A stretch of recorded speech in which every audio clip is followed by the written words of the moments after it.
Hello and welcome, dear influential leaders. This is Alexander, straight from my living room. Nowadays, anything is possible. All you need is a phone, a microphone, and a good story, and you can broadcast to the entire world. Today, I have a very special interview for you with Alexander den Heijer. He calls himself the purposeologist. All he thinks about is purpose. And the beauty of Alexander's work is that he takes this ancient wisdom from the ancient Greek, the Chinese, the Zen masters, and he applies it in today's world, the business world. All the huge corporations who are striving to find talent, to stay alive, to have a bright future. What can we learn from this wisdom in the business of today? That's what we speak about today. And more specifically, I asked Alexander the question, what is the ultimate purpose-driven organization like? We all speak about purpose nowadays, and it took me a couple of years to figure out what purpose really is. Then I learned there's only two ways to live life. Either you live on purpose, or you live by coincidence. Now me personally, I only live once, so I want my life to be the most beautiful life I can imagine. How does this translate into an organization, into a company where multiple people come together and everyone wants to live their most beautiful life? Why do they team up?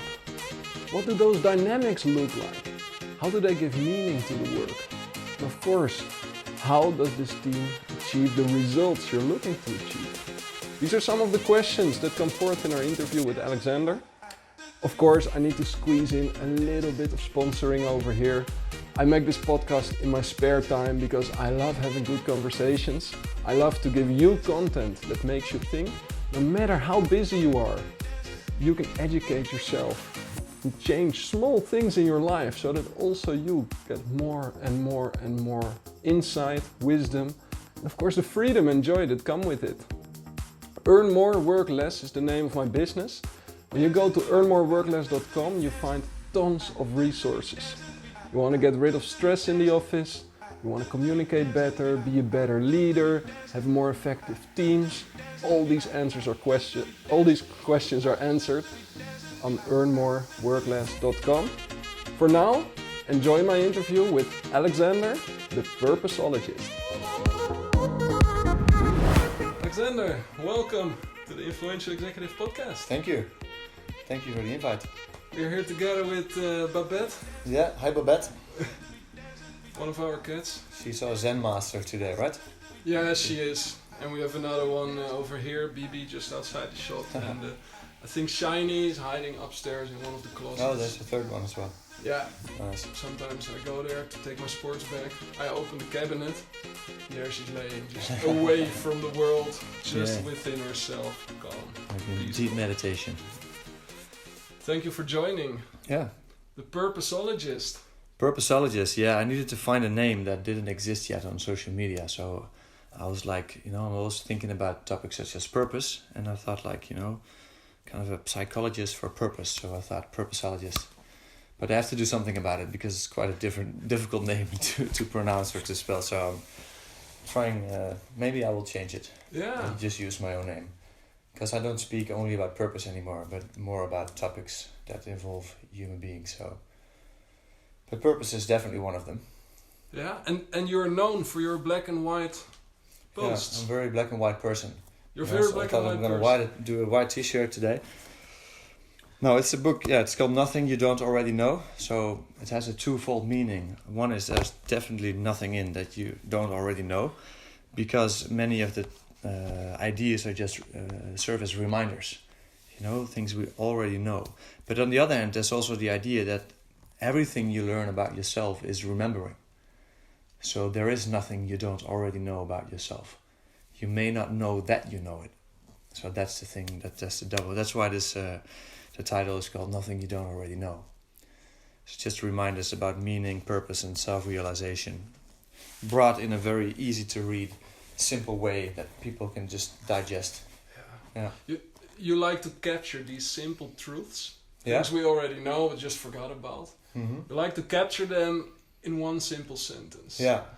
Now, what is an example of such a sentence that has made a big impact on yourself personally over the last weeks? Well, one of the it's funny. I've not so long ago, a few months ago, I guess, I was on my bicycle. I think it was at night. I just had a few drinks with a friend, and we discussed some heavy topics about life. And all of a sudden, I had this that sentence popped up in my mind, because I was thinking about success a lot when I was younger. You know, I thought, how can I be successful? But something popped up in my mind while I was on my bicycle, and it was like, the point is not to be successful. The point is to be successfully. And I was like, yeah, that's the thing, you know. And I just wrote down the sentence, and then I had another one, you know, and I posted it online. I even wrote it in my book. But the idea behind that was that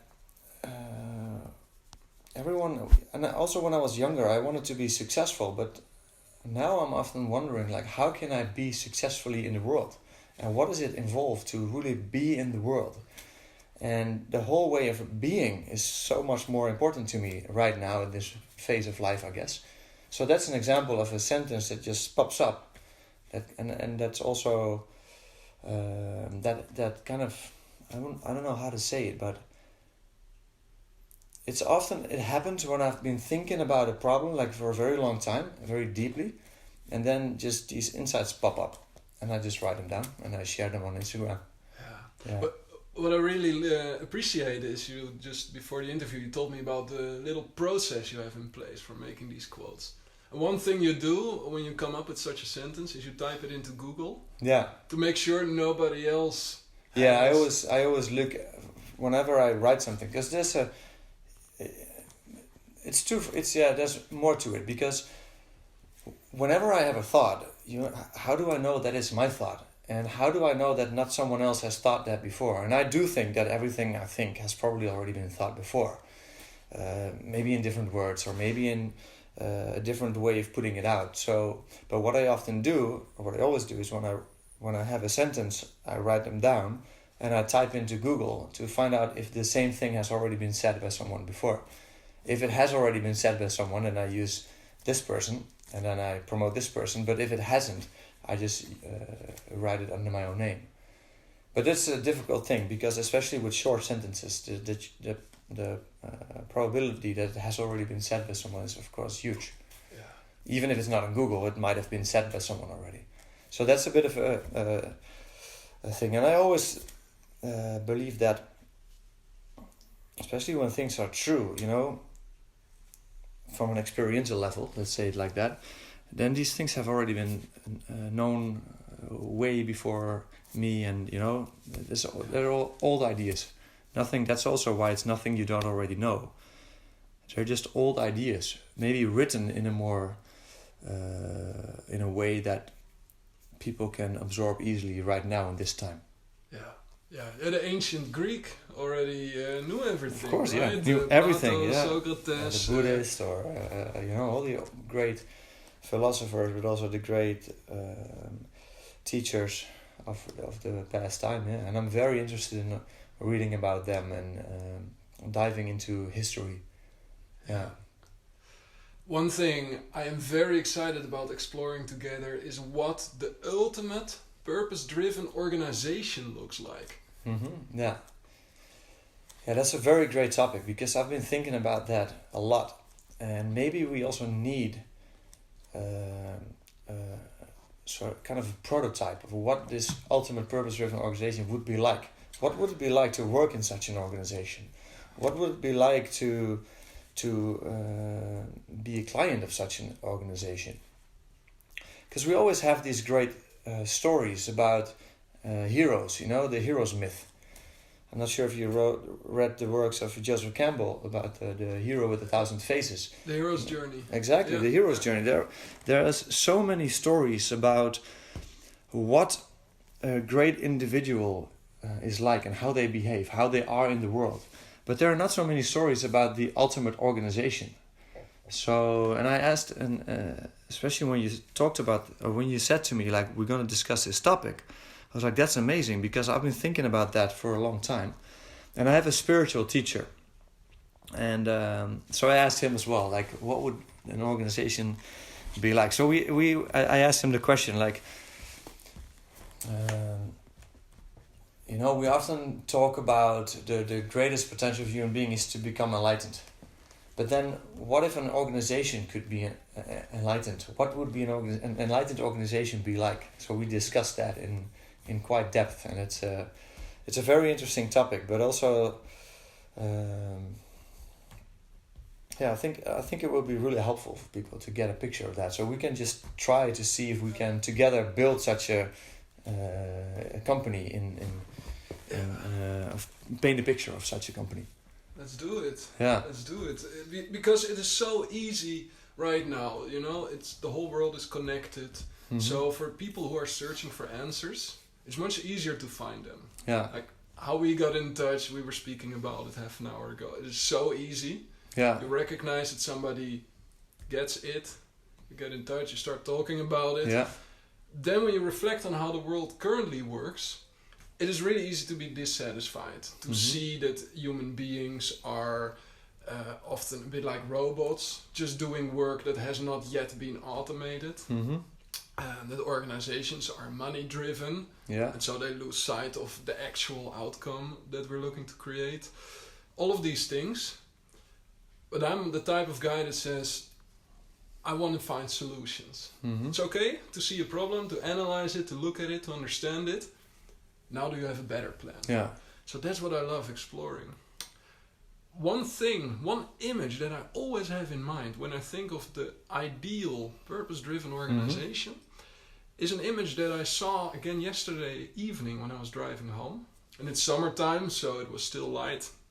And as I was driving over the highway, there was this flock of birds flying from above one field over the highway to the other side.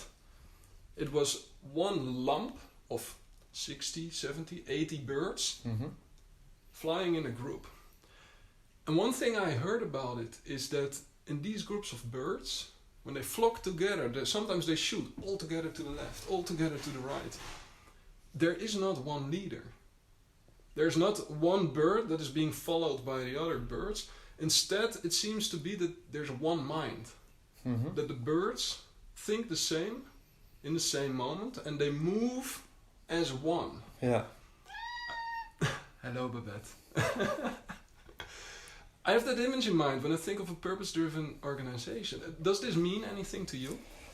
Well, I think there are a couple of principles when it comes to how these birds function. I've once read that you could create a computer animation that has the same, with three principles. Just like have the same speed as the bird next to you,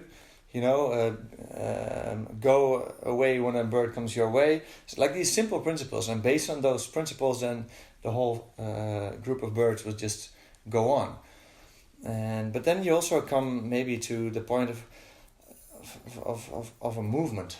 Because it's somehow also a movement, it moves, it goes somewhere. And sometimes great organizations have a lot of similarities with a movement. And there's not just one leader that's controlling everything. It's more like driven by a vision or a shared vision or a shared purpose. Right. Yeah. Okay, so we're already collecting some ingredients here. It's a movement? Well, it acts as a movement. I'm not sure if it is a movement. But it definitely... I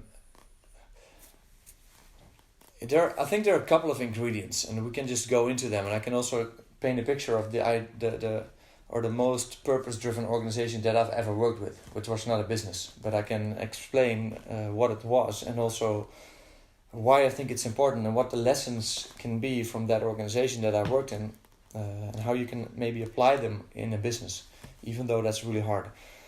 But some of the ingredients are, and I think I got this from Jean Piaget, the developmental psychologist. He called that, I guess, the equilibrated state. Like, he often used the metaphor, if I'm correct, for society, used the metaphor as a game. And the equilibrated game would be like the game in which everything worked harmoniously. And one of it was necessary to reach that level when, first of all of the participants played voluntarily because they wanted to play, not because they had to play. And I think that's where we already have a problem with the current way we run business. What is the current engagement rate? So I read this Gallup study where they said that only 13% of global employees globally are engaged with the company they work with. About 70 or 80% was disengaged, and you even had like a group that was actively disengaged, like the people that are like screaming, like I don't agree, you know, those kind of people. But very disengaged, and I think that's also the reason because many people are still depending on work to have a salary. So they don't go to work because they really want to do the work. They go to work because they need a salary. So that's not the voluntary drive that I think Jean Piaget meant with the liberated state. So that's already one of the ingredients. If you have all people playing a game voluntarily, the chances are way higher that you get into a harmonious state. I like it. So there needs to be a voluntary action, and obviously every human being inside the organization is purpose driven too. Exactly, yeah. Because an organization is a collection of individuals. You cannot be fully purpose driven and have a few people who are doing something they don't want to be doing. Yeah. What is needed for an individual to find their path and to feel completely at ease and maybe even excited about what they do every day? I think first of all, or one of the things that's very important when it comes to work is that you find a job that matches your personality. Because personality is not easy to change. It's easier to find a job that matches your personality than to try and change your personality so it matches the job. Because if you do something that fits your personality, it costs you less energy. You probably get the feeling like, hey, this is what I should be doing because I'm good at this. I think that's one of the things that often people find out too late after they got a burnout. They find out like, oh, wait a minute, maybe that was not the job that suits my personality. So that's one of the things. I also think from a broader perspective that you need to work in an organization that shares the same values as your personal values. Because if there's a misalignment between your values and the values of the current culture in the organization, you will always feel that you don't really belong. And you may even feel that you have to act in a way that you think you should be acting. But then what happens is you're living with this facade. You know, you're constantly trying to fit into a role. But what happens if you have a facade all day, you're constantly it's constantly the fear of, let's say, falling out of the role. So you're not yourself.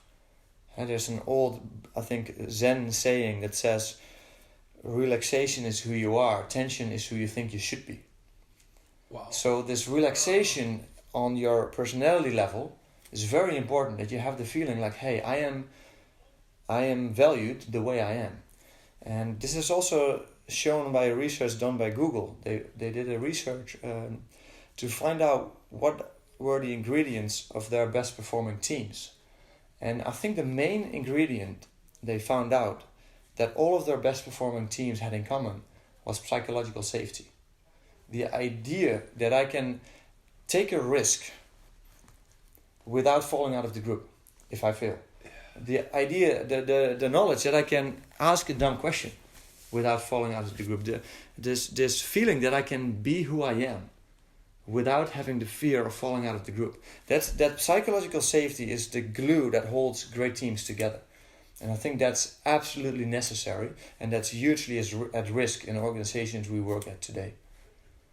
Wow. So that's one of the reasons. But then we go into ingredients. Look, like, what are all the ingredients? I think it's better. Yeah. So before we go into the ingredients, let's start with what is the goal? Exactly. That's a good one. I think we should paint the picture of like what is actually an organization. But then we have to go one step back. What is a human being? You know, because we create organizations. So what drives us? Yeah. And you know, we have all sorts of drives. And if I look at organizations, or let's say the purpose-driven organizations, they're driven. I'm not sure if they're actually driven. Because if you're driven, that means also like you're not in control. You're not like autonomous. It's like something drives you. But we can go into that later. I think one of the things that's important is when it comes to purpose. Purpose is something that you bring the world. It's not about what you take from the world. The working definition I always use when it comes to purpose is the difference you're trying to make.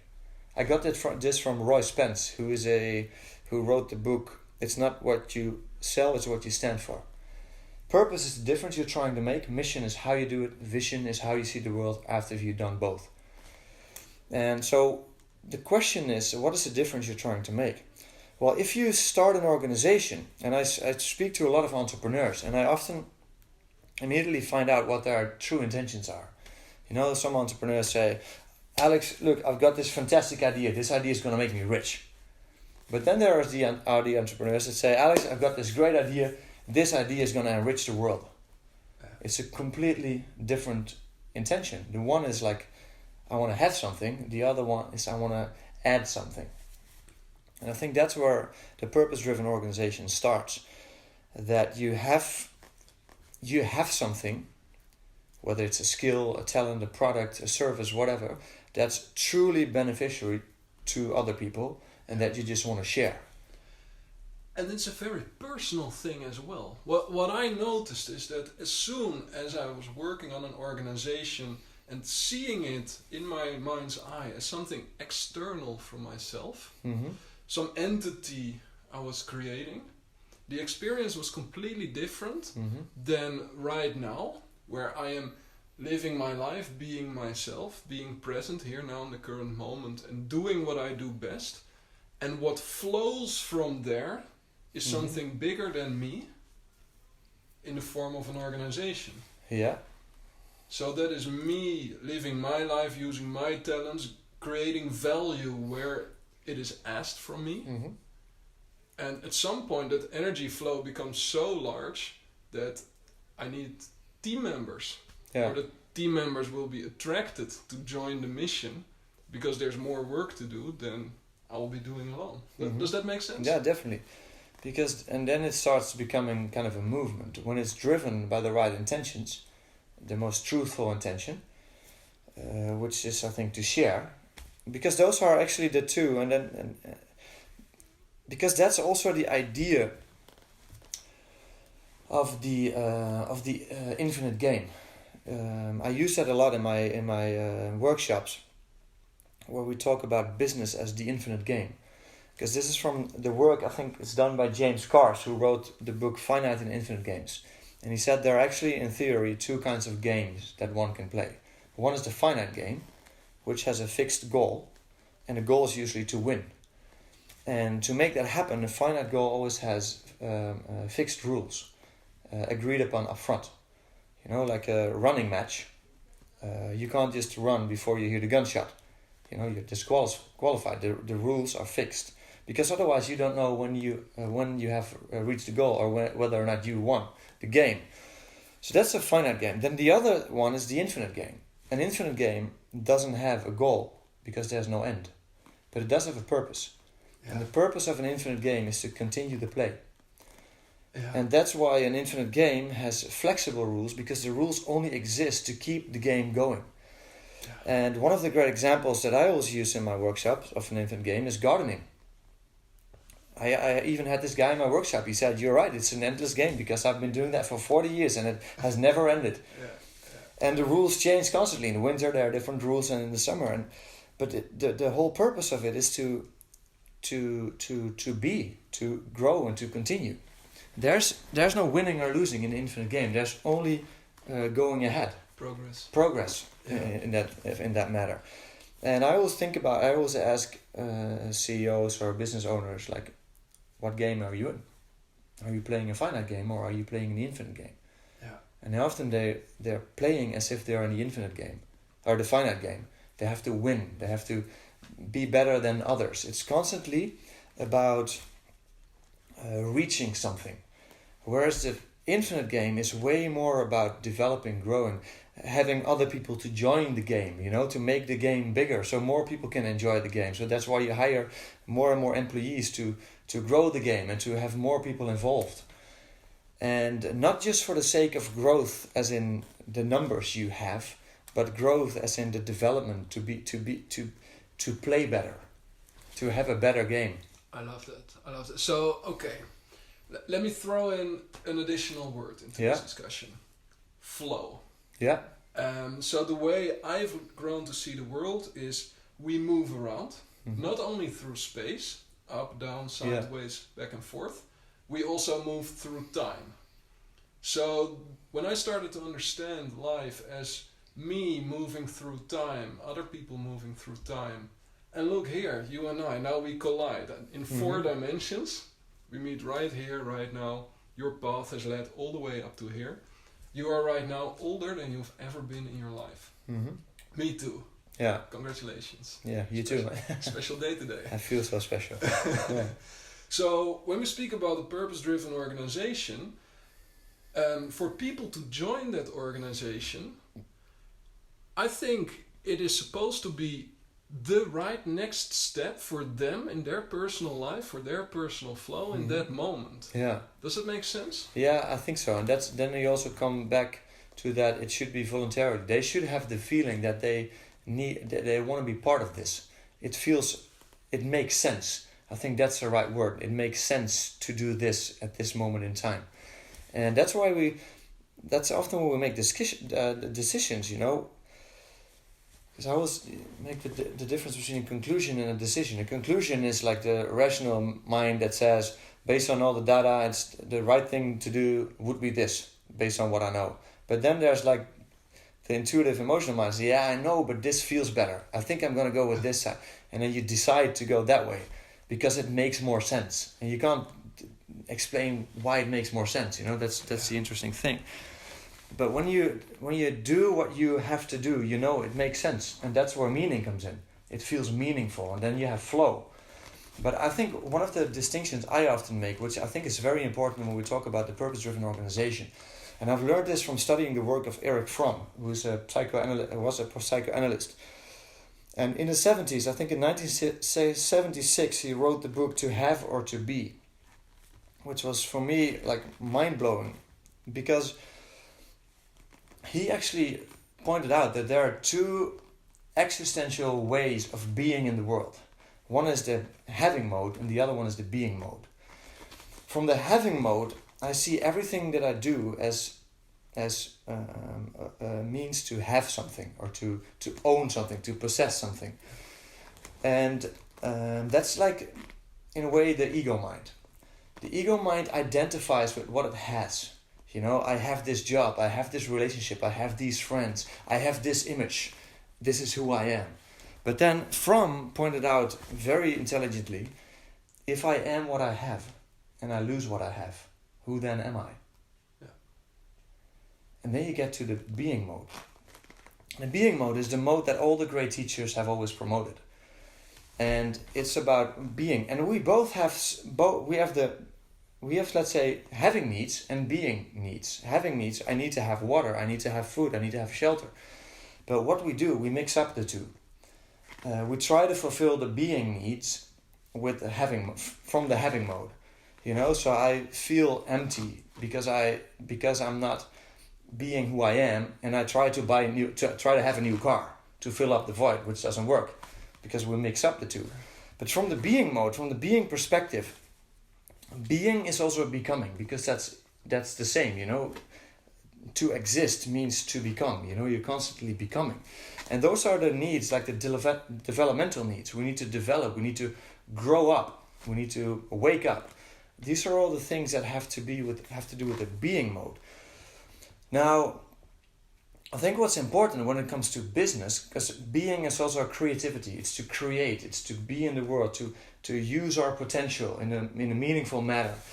And from that, we know we are in the being mode when we experience flow. We are completely absorbed by what we do, and we are not thinking. Our mind is quiet, and we're just actively participating with life. It's a participatory development in a way. And I think what we often do in business is we approach everything from the having mode. You know, we want to grow the business. We want to have these results. We want to have these profits. We want to have this. And even when I hear often leaders discuss their business with their people, it's often about what we need to have.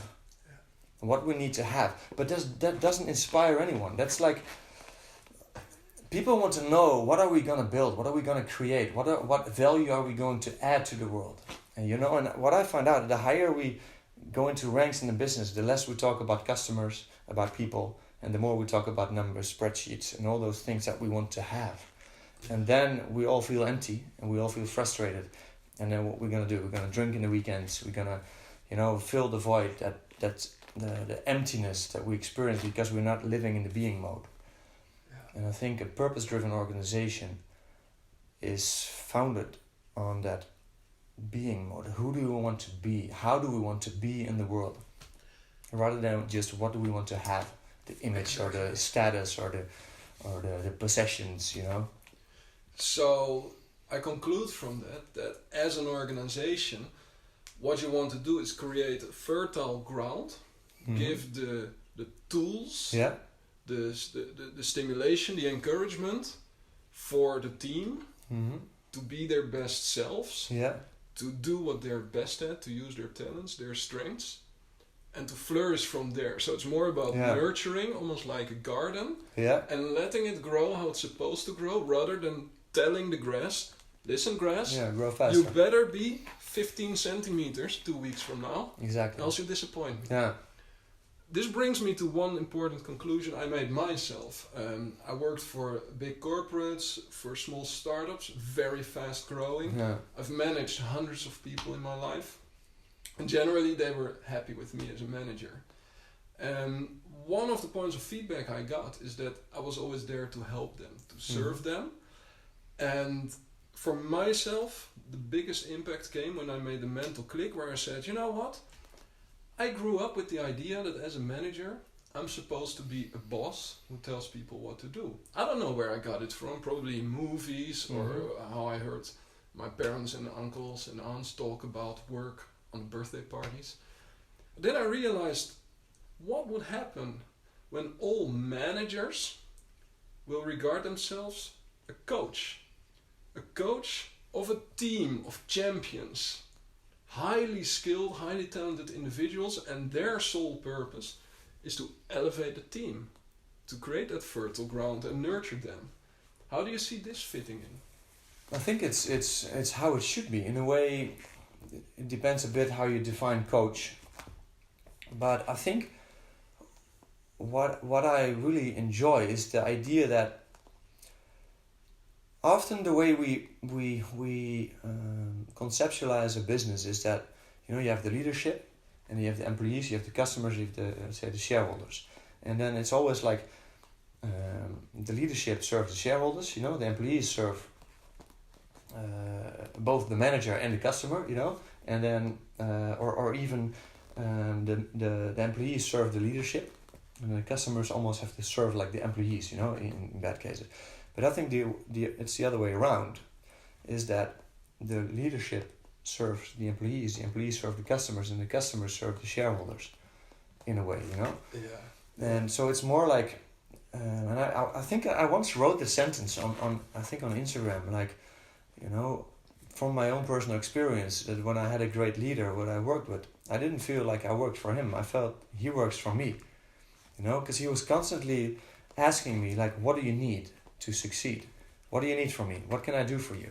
He wasn't telling me like what I did wrong, you know, or came in like, this is wrong, what most managers do. He just came in like, do you need help? Is there something you need? Yeah. And that was like, I wanted to work like crazy for this person, you know, and I was constantly feeling like, hey, I'm valued. I even realized that when I spoke to most managers in companies I worked with, I had the feeling they're important. But when I talked to the great leaders, I had the feeling I was important. And I think that's where the coaching comes in. Like, if you understand that your job is if your job is not to serve customers, then your job is to serve those who serve customers. I think, I'm not sure who said that, but it's a well-known saying. I think that's absolutely right. That's what I used to tell my teams. I said, listen, guys, you do all the hard work. You are talking to customers all the time. You're doing the projects. All I do is walk around in the office, sit in meetings, send emails. Yeah. So the only reason for my existence as a manager is to make sure that you can serve more customers better and faster and in a more fun way than you could without me. But now the problem is, what happens when the numbers go down? And your manager says, hey, wait a minute, it's not going well, you have to push them. They need to improve, you need to improve, otherwise you're out. Yeah. So what happens then? Yeah, that's when such a conflict arises, that's when I say, interesting, we can learn something here. It's in the periods of conflict where you learn most.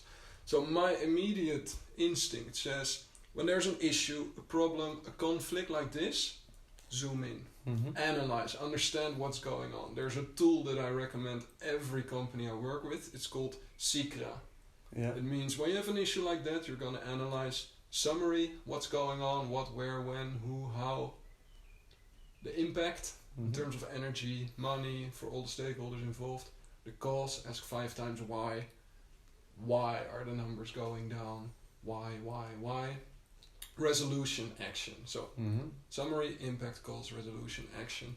When you zoom in like that, now you have context. Now you can understand why do the numbers go down, what is the impact of the team, what is my impact. Yeah.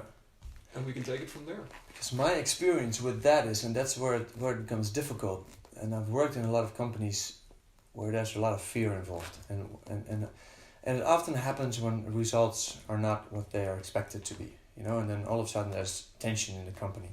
So then the leadership says to the middle management, like, numbers need to go up, and then everyone is pushing each other. But what actually happens is there's this idea of scarcity. We don't have enough, and then we end up in the having mode again. In finite game. And what happens, we're in this finite game. And what happens when you're in the having mode, fear kicks in, I don't have enough. And it's even been researched in the book that's called Scarcity by, I think, an economist from Princeton and a psychologist from Harvard, if I remember correctly, that what scarcity does to the mind, and it makes us less intelligent. And it makes us definitely less creative, because fear can be used as a motivator to make us more productive, only when it's mechanical action. We can run faster if there's if we're being punished, but we cannot become more creative, because in order to be creative, the mind needs to be relaxed, because then we are open to make synthesis between different ideas and come up with new ideas, new connections. But once we have tension, scarcity, we're in the control mode, in the having mode, and we want to control everything, and then there's no creativity. Now, what I often see happening is that then all of a sudden people become very productive and efficient. They're going to run, and then they're all running efficiently in the wrong direction. And then what do you have then? You have a problem, because there's no creative person that oversees everything and said, wait a minute, we're going wrong here. Yeah. And it already starts going wrong with the word result. So there's one thing that most people don't understand about results, is that a result is something else than reality. Mm-hmm. So reality is about a desired outcome we're looking to create. A thing or product we're producing, or an emotion inside the client. That's real life. That's what's actually happening. The numbers we track to give us kind of a clue of what's going on, they're a very simplified way of expressing that reality. Mm-hmm. So as soon as you start chasing results, the risk is that you lose track of what it is really about. Yeah, exactly. Because the results are the results of doing everything else right. And if you focus only on the results, that's what I realize, is that when I focus on results, the process will take longer. But if I start focusing on the process, then the results come faster. And it's the difference between input and output. But I think it's even way bigger. And that's why I wanted to talk to you about the ultimate purpose-driven organization, because I've worked in one. and it was not a business, but it was like an organization, I would say, that functions on the laws of nature rather than the fabricated laws of industry or productions, as we call it. And that's a Dhamma organization that does the Vipassana meditation that I'm a part of. Because I started doing Vipassana meditation, which is called Vipassana means insight, or to see things as they are. And it's one of the most ancient meditation techniques, tracing all the way back to the Buddha, who taught this to people. And that technique was gone in India because it had been changed by people, and it wasn't pure anymore. But in Burma, the technique was saved for ages and ages due to the teachings of families teaching, having a teacher, teaching another teacher, and then for ages, all the way back, until it was rediscovered. And the great thing about meditation, I did my first meditation retreat. It's a 10-day retreat. That's the shortest amount of time to teach, to learn a technique. So I thought, I want to learn meditation, so why not go for the 10 days, so I immediately know it. It's a silent retreat, so you're not allowed to talk, not allowed to make eye contact to people. And I went in there, and it was life-changing. But then what I found out is the way it is set up is it's run by an organization based on volunteers. No one works there. No one really owns the meditation centers. So how do they get money? If you are going to this retreat, you are being said that it's for free. And it is, because it has actually been paid by someone else for you to do that. So then at the end of the retreat, they ask you, like, you are allowed to give a donation, but only if you truly feel that this was beneficial to your life and you feel like you want to give it to someone else as well. If you don't feel that, you're not allowed to give a donation. So don't feel obliged to give something. And also keep in mind that if you cannot miss the money, don't feel obliged to give something. Only if you feel like you want to and you can. Then you're allowed to leave a donation. And based on that simple principle, that organization is growing worldwide. There's more money coming in than it goes out. But then what I found out is what's so brilliant about this organization is that while you're doing the meditation, people need to cook. There's like 100 people meditating, and there's like meals, beautiful meals every day, made by volunteers. And even the kitchen, the toilets is cleaned by volunteers. You know, they work hard, like more than 10 hours a day for 10 days in a row to make it happen for you so you can do your meditation. And it's amazing how much gratitude you experience, especially on day 10 where you can all talk again, for the people who served the course. So then what happened, I did a few more of these retreats, and then a few months ago already, I served my first course. So that means I had to work in the kitchen and clean the toilets for 10 days in a row, and waking up at 5, being in the kitchen at 5:30 in the morning, and just work and I think you go to bed at 9:30, then the day's over. And you meditate about 3 hours at that day with the group, but for the rest you're just working. You're peeling the carrots, you're cutting the potatoes, you're cleaning the toilets, whatever you have to do. And what I realized while I was doing that this was the best example of a purpose-driven organization that I've ever experienced. Yeah. Because you are only allowed to be a servant if you have sit a course, a 10-day course first. Because you need to experience, or you need to know that it is truly beneficial. It's not, you need to believe it like with religion. No, you need to know it because it has transformed yourself. So then you can serve the course. But the serving is great because everyone who serves there has done this course or has done many courses. So there's already a connection.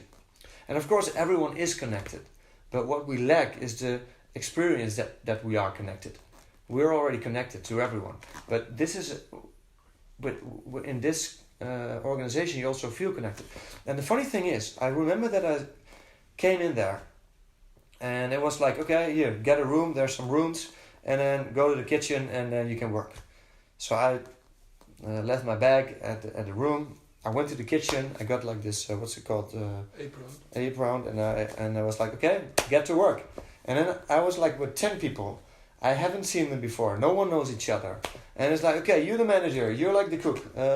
Everyone has some responsibilities. And boom, get to work. And within a few hours, there's a meal for 100 people. And everything works. There are no problems. Everyone works hard. There's no stress. And I was like, what is going on here? How can this be possible? There was even a woman in my group. She has like a, how do you call it in English? Like a chronic fatigue syndrome. She couldn't work properly because she was always struggling with fatigueness. But there she could like work 10 hours a day for 10 days in a row without getting too tired. So it's like, what is the difference here? And there are many aspects to it that make it such a fantastic organization. One is that at all times, peace and harmony is the most important. Priorities, definitely. Another thing is that the values are clear because you kind of live the values that are also embodied by the Buddha or the Buddhistic principles, let's say. But they're also translated in simple rules. And that's where we often go wrong. We have like values in a company, like look at our core values. But they're not translated into clear behaviors. How do you apply them? How do you apply them indeed? And one of the principles that we work with at the Vipassana Meditation Center is noble speech. Because if you're meditating, there's like noble silence, which means you're not allowed to talk. In the kitchen, you have to talk because you have to work together. So they work with noble speech, which means I'm only allowed to talk if it's one, true, helpful, and relevant. Nice. And so proper timing is important. So what that did to me was it made me very aware of how I use my voice. Because especially when I feel very good, I start to become more humorous. I make jokes, and I feel like, oh, wait a minute, is it helpful? Yes, it's true. Yes, some jokes are true. Is it the right timing? Yeah, it can be. But I also became aware that sometimes the jokes are not beneficial for the process.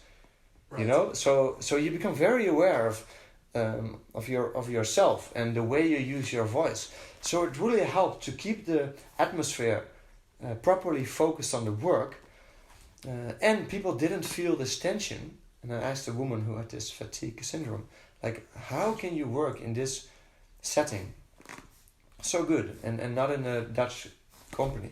And she said one of the things is that what I feel here is I don't have to socialize all the time. I don't have to win anything. I don't have to win someone's goodwill, or it's not necessary. And so that relieved her a lot. But the other ingredients were that everyone is there with the same intention. You want to spread the Dhamma, the path of the Buddha, because you know how beneficial it is to your life and how beneficial it will be to the lives of the students who you're serving. So there's this great humility also in there. You feel like I'm doing work that's really meaningful. It helps. And I think that's one of the cornerstones of a purpose-driven organization. The work must be meaningful. Absolutely. Otherwise, people have like this, they're spiritually exhausted. So that was one of the things. But what I also found out, what's so interesting was that I remember a moment. It was somewhere in the morning. It was 7 a.m, and then the vegetable guy came by with his car, like really happy, and then we had like this nice garden with the stock room in it, and then he brought the vegetables, and then a few hours later the guy with the fruits came in driving. Like, they were just local people, and they were like they knew the center very well, so they were all happy. And then you walk outside, you hear the birds, and there's this very peaceful environment, and everything we do, everything we use, the vegetables, everything is being recycled and put to the garden for compost. And you feel like you're really in touch with your environment, like in a way that I've never experienced before because I live in Amsterdam. And that made me feel so peaceful. And then I remember that I was responsible for giving food to the teachers. So I had to prepare the meals for the teachers, put them in the trays, and bring them to the teacher facility. And I remember one moment in the morning that the vegetable guy just came in, and everyone was working silently. There was a great atmosphere. Everyone was in flow. That's how you notice. Everyone was absorbed by the work, using their skills to just get the work done, and no socializing or not unnecessary socializing. And I was walking in the garage because I had to walk through the garage to go to the t-shirt store.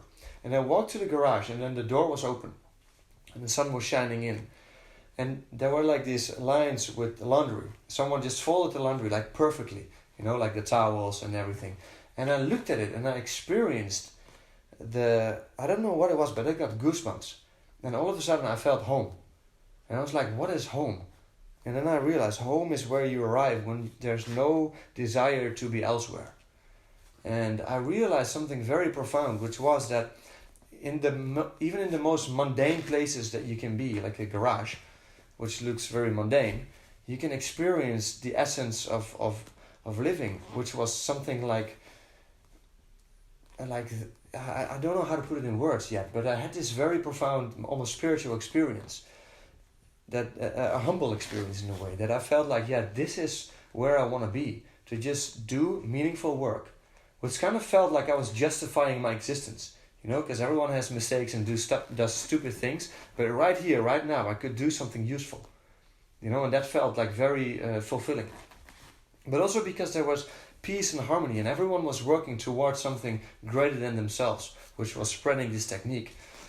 Because it's so beneficial. And then I was like, wow, this is actually fantastic. And then again, one of the things I realized, like what we cannot get in the corporate environment, is people work there voluntarily.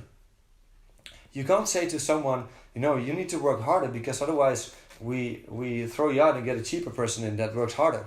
Because there were no costs, all help was welcome. And that was a realization. I was like, how can we put that into a corporate environment? But there were many aspects of it, but I think the most important ones was that people really felt like the work was meaningful, it really mattered to someone, but also to ourselves. And that's where the other thing that becomes important. And that's where I started talking about the having mode versus the being mode. From the having mode, I didn't gain anything from this experience. I didn't get any money for working there, I didn't get a higher status or whatever. I didn't get a better identity. But from the being mode, I developed myself in a way that I learned to discipline myself. I also learned to develop myself, because what you learn in serving this course rather than sitting the course is that you learn to apply the mindfulness techniques while you're working.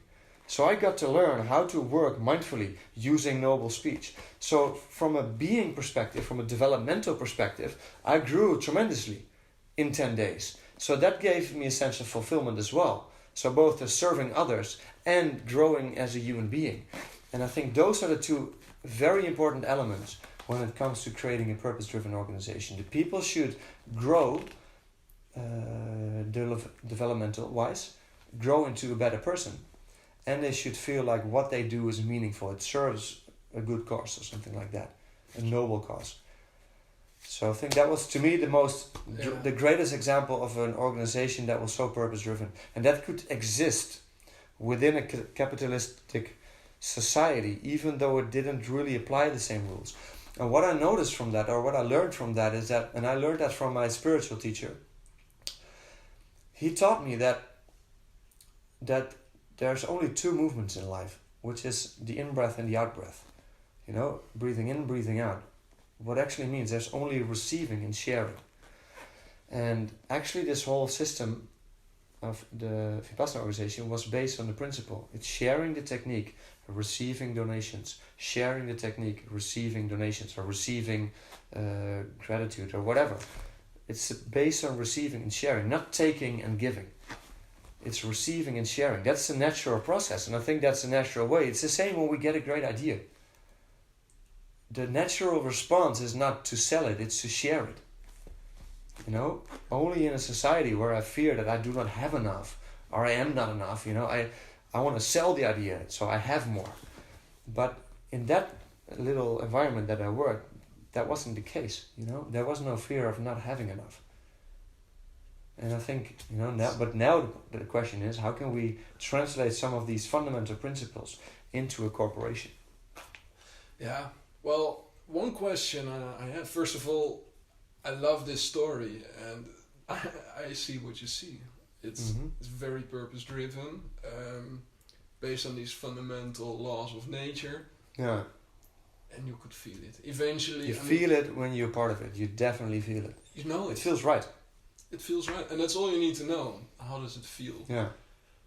One question I have, and I would love a yes or no answer to this. Is it possible for a publicly traded company to be purpose driven?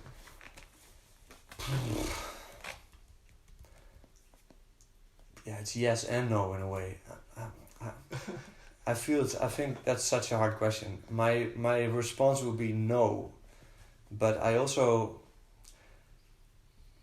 look. If I look at the world the way it's all set up, I become sometimes pessimistic. But then when I look at human beings, I become very optimistic because I feel, and that's my yes. My yes is that we as human beings can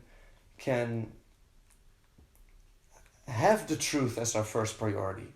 We can live by the truth. We can kind of, and that's the whole idea of all the religious stories, the heroes myths. You know, as an individual, you can make a change in the existing structures. You can, and that would be my yes. If you have an organization, but that the difficult thing is, and I see why you asked this question probably. Look, I always say that the inventor of a great idea often has their heart in it, and they build an organization around it to share it. You know, they're driven it's like from the heart, you know. And if you have your heart in the business, what you do is you put all you have into it. But if you're the investor and all you have is your money into it, what you want is you want to take the best out of it. Yeah. And there's the problem. Yeah. That's really a problem. That's why many startup owners say, like, be self-funded as long as you can. Because when people who have no heart in the business just only have their money in the business, it's really problematic. It really is. I see that happening a lot. Yeah. Because then it becomes a numbers game, at the cost of the long-term health of the organization. But that's all the. But in the other way, that's also the tensions you always have to deal with. You always have the tensions between different interests, and a good leader can somehow manage expectations from all shareholders in a way that's healthy for the company. But it puts a tremendous pressure and responsibility on the leader. It's true. Yeah, the intention of the investor must be fully aligned. We're on the same mission. Yeah. We believe in the same things. Money has the same meaning to us. Then it's possible. And with publicly traded companies, well, first of all, it's called publicly traded. Mm-hmm. Of course, it's not publicly traded. The company doesn't belong to everyone. Mm-hmm. When it's on a stock exchange. It belongs to the richest of the richest institutions. Yeah. And human beings who have made money their goal. And there we go, now you're chasing a result. Yeah. Not an actual outcome. Not an actual value creation process. Exactly. So that's where I see that the system is corrupt. Integrity is not possible, not full 100% integrity, unless we arrive at some super idealistic situation where it just all clicks together. Yeah. And I used to think when I was younger, always I was thinking about this almost philosophically, about this problem. And I made it a bit smaller. Because I worked with a team. It was a team of in the retail industry. I had this store manager and I had a team of people. And so what happened is this manager constantly fired people because they were not motivated enough. So he hired more motivated people. But within no time, they were demotivated. So he was like, I need to have my team motivated. So he asked me, like, Alex, how can I get my team motivated? So I had to I had to make him realize that his job was not somehow to motivate them. His job was simply to stop demotivating them. He couldn't see how his procedures, his rules, the culture he created had become unhealthy in a way that whenever people came in, they felt demotivated. The work wasn't meaningful. It was all about numbers. People were not really valued. There was no gratitude from the manager. There was only like, you need to perform, otherwise you're out. There was no psychological safety. All the things we talked about were not present. So then I've thought about that very, very deeply, because I was emotionally involved with that, and then what happens when I'm in the shower, even I think about these projects. And I remember that I was walking in the Vondelpark, close to my house, and I saw this flower. And I was like, it's the same when the flower doesn't grow. You're not trying to push the flower or motivate. You just take care of the surroundings. You give it water. You make sure it has enough sunlight. And then it starts blooming. So I wrote down, when a flower doesn't bloom, you fix the environment in which it grows, not the flower. And I posted it online, and it went absolutely viral. And now people use it for all sorts of problems. Yeah. Which also eventually made me think. And then I get into the chicken or the egg problem. Do we need to change the system, or does the change need to come from the individual? And I always thought about, and I've heard that in different system thinking theories, that a bad system always beats a good person. But then again, how do we change the system? It's only by building a better system. That's that's what's his name? Richard Buckminster-Fuller said, you never change things by fighting the existing reality. Just change something, build a new model that makes the existing model obsolete. So again, I thought, no, we don't need to change this. First, there needs to be an inner transformation. We need to change ourselves so that we can create better systems or better ways of working. We need to be creative in that matter. So again, it starts with an individual, I think. But that's always a discussion, do we need to change the system? Because I think, and that's where the religious stories are right, or the old, even the good Disney movie. There's always the structure.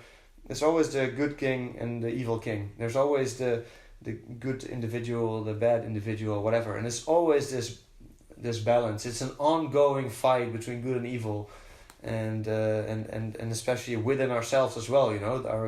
Our evil intentions, our good intentions. It's a constant battle. And when we start blaming the system, what we actually do is we give away our own responsibility to change. And we say as long as the system's not going to change, I'm not going to do anything. And then what? You just vanish away at home? You're part of the problem. I think that's also not the right way. Yeah. So what change can you make? Yeah. I think that's where it all goes back to. Yeah. I was once in a great leadership training. And then the woman who facilitated the training ended with an old story about an old king who wanted to collect the greatest wisdom of the world and then translate it into one simple sentence. And then eventually the sentence was, if it is to be, it is up to me. The greatest wisdom they collected. And I really think that's true. If there's something that needs to change, then, you have to do it. No one's going to do it for you.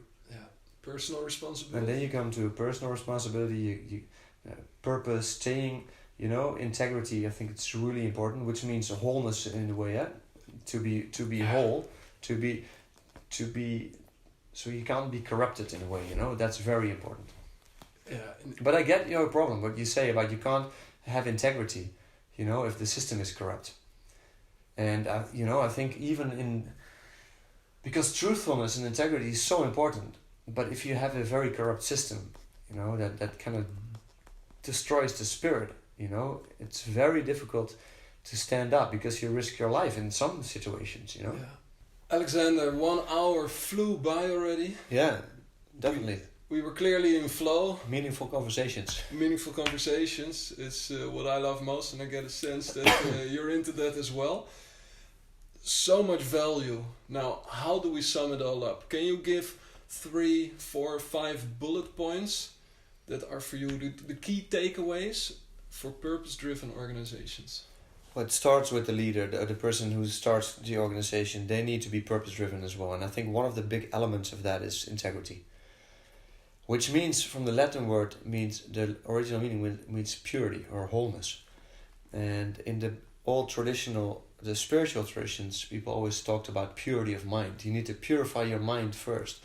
Because if you don't have a, let's say, level of integrity, then what you bring forth, your actions are not accurate and not good as well. So it all starts with yourself, and integrity starts, I guess, with self-awareness. To become aware of what drives you, what are your motivations, and to integrate them in a way that they become solid and truthful. Because truthfulness is the key. The whole business needs to be driven by truthfulness in a way, not by bullshit. And I think that's a very big element if you want to make the ultimate purpose-driven organization. Yeah. Another one is that the purpose of the organization should be centered around improving people's lives, or improving or serving life itself, you know? It should be life-serving, not life-degenerating. And that's really hard to do, but I think that those are very important elements to strive for. And you know when you're doing that, because if you do that, you know that the work you do is meaningful. Because that's the element that's one of the most important things. The work should be meaningful. People should understand that the work they do, doesn't necessarily have to be fun work, you know? When I did peeling the carrots and all, it's not necessarily fun work, but it's meaningful. So it's a way to serve other people. So it should be meaningful. So when is work meaningful? And then we talk quickly about the being mode again that we talked about before. How does this work make me a better person? How does this develop me as a human being from the being perspective? And also, how does it serve the collective? How does it add any value to the world? So the important thing is, if I do my work, I need to know, how is this useful to myself, to my development? What do I gain from it, from the being perspective, not just from the having perspective? And also, how does this serve other people? I think there you have the great elements of inspiration. When we do something that's really worth doing, and it also is not only useful for ourselves, but also for more people that we work for, we often are highly motivated or inspired. So that's very important, understanding the purpose of the work. And when we talk about team, we talked about that before, psychological safety. And my values need to be aligned with the values of the culture that I work with it. Otherwise, I will constantly feel that I'm not a part of this. I need to feel like I'm part of something bigger, of people that is a group of people that share the same values. Because otherwise, I will constantly have this tension that I have to feel like that I have to be different from who I am, and that costs a lot of energy, and a lot of energy is gone to maintaining this role. So that's important. You're there voluntarily. And you're there voluntarily, definitely. You're there because you really want to serve this organization, because you truly know how this is beneficial. Yeah. One of the great things I remembered, I once saw a speech from a CEO from Harley Davidson. You know, he was a new CEO. The company went, I don't remember correctly, but I remember that he was a new CEO, and he asked his employees, like, who drives for Harley Davidson? Almost no one did. And he was like, look, we don't even know the experience of our own product. You know, so that, I think that's important. That's really important. And I think one of the key elements, and this might be radical, but I truly believe it's true. Companies should stop making products that no one really needs. Really. Because I've worked with people who know that they're making products that no one in the world really needs. It's only just there to make some profit. People feel like it's really soul deadening. I really believe that. And this might be radical because, but it's something to strive for. You know, it's something to strive for. I really think so. I think that's really important. And I think, and then again, we talked about harmony and peace, but that's the balance. That's always we need to have. If you serve your customers at the cost of your employees, and everyone runs into burnouts, you know, you're also not doing a good job. So how can you have a healthy balance? That's very important. Amazing. But that's, of course, you know, it's easy to put in words, but it's so difficult in practice. It's really difficult. Otherwise, there would be so many businesses that were the ultimate purpose-driven organizations. But we need an ideal to strive for, right? That's right. Something to aim for, and we might as well aim high. Yeah. Thank you very much for sharing all your knowledge, your wisdom, There's been so much value in there. And I'm sure there's going to be a part 2 because there's so much more to zoom in on. For now, everybody who got inspired, who was listening to you thinking, that's the type of clarity I need in my life. That's a person who I want to be influenced by. Where do they go? Where do people find you? They can go to my website, alexanderdenheijer.com, especially for the work. I do a lot of workshops in organizations. I do, together with a company called Zero Entropy, I do long-term culture transformation programs where we do total system change in some sense. But I also recommend people to follow my Instagram. I share daily insights, my own ideas, but also insights from other people. That's what I would recommend. But if people truly want to improve themselves, I would also suggest them to read the great classics, read great books. You know, the people I've been inspired by, like Eric Fromm, but also John Vervaeke, who has a great lecture series on YouTube about waking up from the meaning crisis. I totally recommend to dive into that. But yeah, read great books. Sounds good. Thank you. And experience.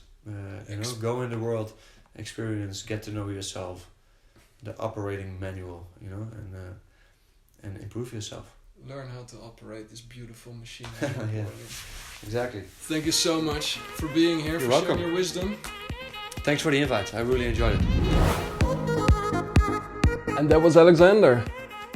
Time flies. When I have conversations like these, I can talk like this for hours. And yeah, Alexander and I agreed we're gonna meet up later this week and have some dinner and go over this a bit more in detail because there's just so much to discuss. But hey, the podcast, 1 hour, that's the goal. So 1 hour it is, and I'm sure that part 2 is gonna be coming up. earnmoreworkless.com, that's my website. That's where you can find all the other podcasts that I recorded and that I recorded in the past together with Lenka, then my wife. Now we're moving forward separately. All the podcasts are on earnmoreworkless.com. Alexander Den Heijer, if you were impressed by this interview, if it resonates, if it made you enthusiastic and committed to explore this topic, make sure you stay in touch. He's big on Instagram, you heard him, and he has a very nice website too. So I'm gonna make sure I mention those in the show notes. That's all for now. I wish you a beautiful day. Make sure that you smile, that you are present right here in the current moment, so you can grasp all the beautiful moments that you will experience today. Enjoy!